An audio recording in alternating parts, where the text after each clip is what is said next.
ఈ పరలోకంకి దారి అనేసి అంటున్నారు. ఈ దారి చూపెట్టా, నీ ఫేస్ చూపెట్టే, నేను మంచిగా మాట్లాడుతున్నాను, నాకు దారి చూపెట్టు నువ్వు. నాకు దారి కావాలి.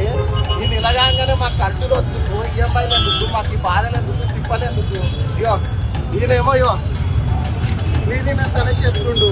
మనం అందరం గలీజుకున్నామా క్లీన్గా ఉన్నామా తెలియాలి. ఈ దారి ఎక్కడుందో చూపెట్టమంటున్నా, చూపెట్టండి. దారి ఏడు ఉందంటే చచ్చిపోయినాక వస్తుంది అంటున్నా ఆయన. దారి ఎక్కడంటే ఆయన అడుగును, ఆయన చనిపోతే వస్తుంది అనేసి అని అడిగినారు.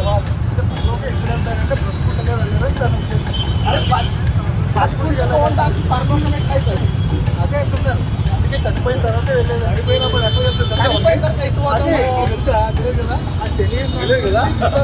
తెలియని దాని గురించి పెట్టడం ఎందుకు సార్?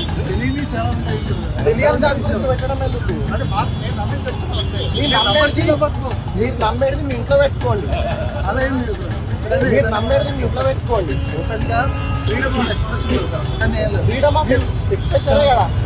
మరి నాది కూడా ఎక్స్ప్రెషన్ అన్న. నెలకి ఈఎంఐలు ఈ బస్సు మెయింటైన్ చేయడం అంటే మాకు అయితలేదు. మాకు దారి చూపిస్తే పోతామన్నా. చూపెట్టారా? దారి చూపిస్తారా? ఎట్లా దారి ఎట్లా పోవాలి?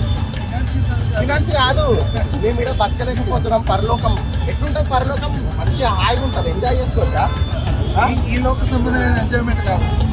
పరలోకంలో కూడా ఎంజాయ్ లేకపోతే ఎందుకన్నా పోయి? అరే మనం ఇప్పుడే ఇక్కడ మేము నరకం అనుభవిస్తున్నాం.